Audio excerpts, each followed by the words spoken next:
वाले के साथ हुई थी, पर उसके अलावा जो सुबह आया था मुझे रोज सुबह एप्पल खाती। इतना बढ़िया ट्रेलर है कि कोई सवाल ही नहीं है।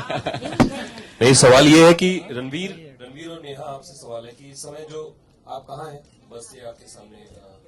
हाँ सर, सवाल ये है कि एक तो फिल्म में दिल्ली के धुएं को भी दिखाया गया है और दूसरी तरफ 500 रुपए और नोटें भी दिखाई गई हैं, तो लगता है कि ये सही वक्त था इस ट्रेलर और सॉन्ग को लॉन्च करने का और फिल्म के बारे में बात करने का। रणवीर और नेहा, आप दोनों से जानना चाहेंगे। मैं तो समझता हूँ कि इससे बेहतर मौका ही नहीं है, क्योंकि जो हमारी फिल्म जिस बारे में है वो सब कुछ इस वक्त बहुत ही रेलेवेंट है।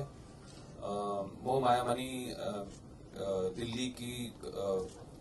दिल्ली में जो मिडिल क्लास की करप्शन, अगर आप कह सकते हैं, जो उसकी बैकड्रॉप पे एक हस्बैंड और वाइफ की कहानी है कि किस तरह से हस्बैंड और वाइफ अलग अलग तरह से करप्ट हो सकते हैं। करप्शन बहुत ही ब्रॉड टर्म है, जो कि ना सिर्फ पैसा या मटेरियल चीजों के बारे में ही नहीं होता, वैल्यूज के बारे में भी होता है। तो मोह माया मनी इन्हीं चीजों के बारे में है। तो जैसा आपने कहा, मैं समझता हूँ इस वक्त तो काफी रेलेवेंट है ये फिल्म। नेहा, आप क्या कहना चाहेंगी? मैं भी यही कहना चाहूंगी दैट इस वक्त तो बहुत ही ज्यादा रेलेवेंट है, पर हम जब फिल्में बनाते हैं हम ये सोच के नहीं बनाते कि उस वक्त क्या चलेगा।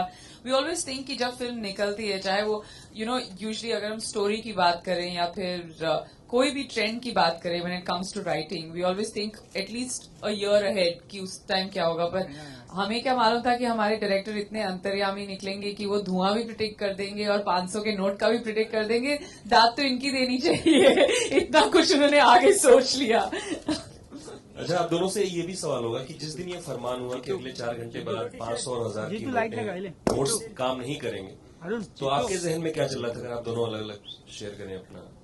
मेरे जहन में तो मैंने तो इमीडिएटली ट्विटर पे ही लिख दिया था कि मैं तो बहुत खुश हूँ कि जिन्होंने अपनी मैट्रिक्सों में भरे हुए हैं 500-100 के नोट, अब वहीं रहने देंगे, कभी निकलेंगे नहीं।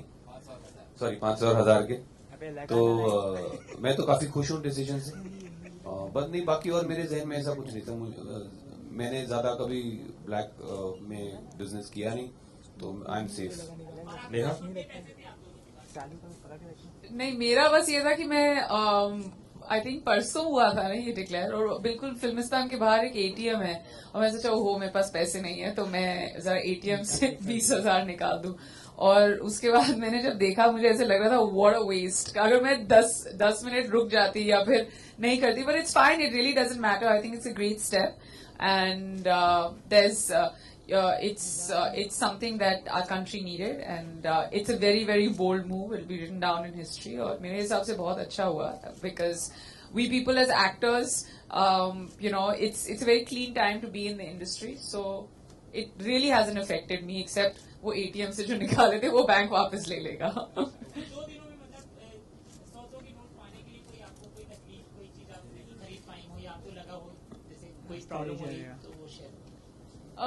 मुझे तो प्रॉब्लम फ्रूट वाले के साथ हुई थी, पर उसके अलावा जो सुबह आया था वो मुझे रोज सुबह एप्पल खाती हूँ और शाम को पाइनएप्पल खाती हूँ, तो उसमें प्रॉब्लम हुई थी। पर apart from that little things, जैसे अब अगर मुझे बालों में ये 3 गुलाब भी लगाने, मैंने 4 लोगों से पूछा कि कहाँ किसी के पास 100 रुपए हैं, बिकॉज द गुलाब वाला is also not taking money and there are places, lots of simple places which you take for granted कि यहाँ पे क्रेडिट कार्ड नहीं चलता है या फिर वहां पे नहीं चलता, so the time to go to the bank वो नहीं है। पर उसके अलावा I think it's a change and we need to support the government by not complaining too much, and the one thing that we need to do is have patience. It'll correct in itself in 4-5 days. The system will fall back into place once people are aware. So वो हाँ, पर मुझे fruit खरीदने में बहुत problem हुई थी और मुझे रोज फ्रूट खाने की आदत है। फ्रूट वाले के साथ, किसी भी साथ, जितने लोगों के साथ आपने खरीदा हो कोई भी चीज, छोटी छोटी चीज। अब मेरी मेकअप आर्टिस्ट जो पीछे बैठी हैं वो अभी मुंह छुपा रही हैं अपना, वो मोह माया मनी की टी शर्ट, उन्होंने मेरे 3 गुलाब के पैसे दिए हैं। पर उसके अलावा मेरा जो असिस्टेंट है वो मड आइलैंड में रहता है, वो मेरे को रोज बोलता है दीदी आज 100 रुपए दे दो। मैंने बोला रोज तू साले 1000 रुपए मांग के चले जाता है, आज 100 रुपए में तेरी बोट ठीक आ गई। तो बस सबका जो है ना बदल गया थोड़ा सा सीन, पर उधारी बस लेन देन में एक साथ हम भाईचारे में निकाल ही रहे हैं काम। नेहा, इन दिनों आप हर हफ्ते सुर्खियों में आ जाती हैं, आपके कुछ सवाल हैं जो खूब सुर्खियां बटोरते हैं। अब आपको समझ में आ रहा है कि आपसे जब हम सवाल पूछते हैं तो किन सवालों से आप बचती, क्या चल रहा है सिनारियो, आपके दिमाग में क्या चल रहा है, क्योंकि आपके सवाल सुर्खियां बन गए हैं आजकल। वेल आई थिंक मेरे दिमाग में कुछ नहीं चलता, बस वही है कि जो हम सुर्खियां बनाने के लिए मैंने ये नहीं सोचा था कि मैं ये शो बनाऊंगी, पर आई रिस्पेक्ट जब आप लोग भी हमें सवाल पूछते हैं एंड इट्स वेरी नाइस। और मैं जर्नलिस्ट तो नहीं वो बनी हूँ, पर दोस्त के हिसाब से अगर मैं नो फिल्टर नेहा पर किसी से सवाल पूछती हूँ तो वो जवाब दे देते हैं। और मेरे सवाल सुर्खियों में नहीं आते, उनके जवाब जो है वो सुर्खियों में आ जाते हैं। So they are friends, they very smart and it's a battle of wits, और हर एपिसोड में वो लोग जीत जाते हैं मेरे से, so I am fine with that. लेकिन नेहा जी, आप मानती हैं कि कंगना ने जो आपके शो में जो स्टेटमेंट दिया कि लेकिन नेहा जी, आपसे जानना चाहेंगे कि कंगना ने जो स्टेटमेंट दिया ऋतिक को लेके कि ऋतिक एक ऐसे इंसान है जो अपने फादर के बिना सक्सेसफुल नहीं हो सकते, आप क्योंकि आप भी ऋतिक के काफी करीबी दोस्त हैं, आप मानती हैं ये सही है आपके शो में जो हम मोह माया मनी की बात करें? ये भी मोह माया मनी ही है। अगर आप कुछ बताना चाहें, क्योंकि ये सही है, आप मानती है ये स्टेटमेंट सही है? See, everybody is entitled to their own opinion and I respect Kangana for having her opinion. और जहां तक आपका वो दूसरा हिस्सा है कि मैं ऋतिक की बहुत करीब दोस्त हूँ, मैं ऋतिक को बहुत सोशली जानती हूँ, उसके अलावा नहीं जानती। So I have always been a fan of Hrithik and Kangana both. और अगर उनकी ओपिनियन वैसी है तो I think it will be better if you ask her when you meet her next. Please यार, फिल्म से रिलेटेड पूछ लो ना कुछ। जब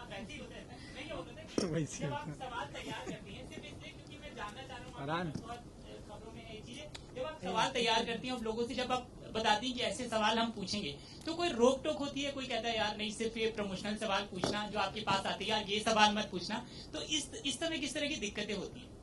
सबसे पहले तो मैं सवालों को पूछूं कि जो हमारी राइटर हैं मानसी, वो नो फिल्टर की भी राइटर हैं, सवाल काफी सारे उन्होंने पूछे। रिसर्च मैं करती हूँ, और जब मैं रिसर्च करती हूँ तो हमारी रिसर्च इतनी बैंकेबल होती है कि जो चीजें आप शो पर सुनते हैं वो जब मेरे दोस्त या सेलिब्रिटीज आगे बैठे होते हैं वो मना नहीं कर सकते।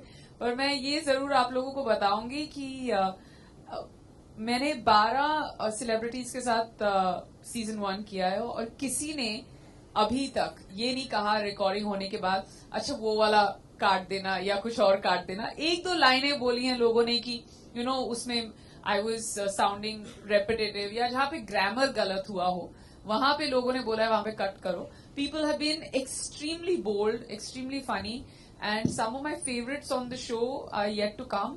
करण Johar definitely was a hot favourite, Ranbir because वो इतने कैंडिड था, and Farah Khan I think मेरी जो बोलती थी वो पूरी तरह बंद हो गई थी फराह के आगे। सो वो बहुत मुश्किल है मेरा मुंह बंद करना, but I mean I was amazed कि people can be like all the celebs. मैंने उनको सोचा था कि ऐसे लोगों को लाएं जो बहुत ही अनफिल्टर्ड कॉन्वर्सेशन कर सकते हैं, पर ये तो उससे 10 गुना आगे निकले सबके सब। And I am very excited about season 2। अभी हमने अनाउंस नहीं किया है, but there will definitely be a season 2, and we will not have to wait 1 year. I think season 2 will be here within a few months.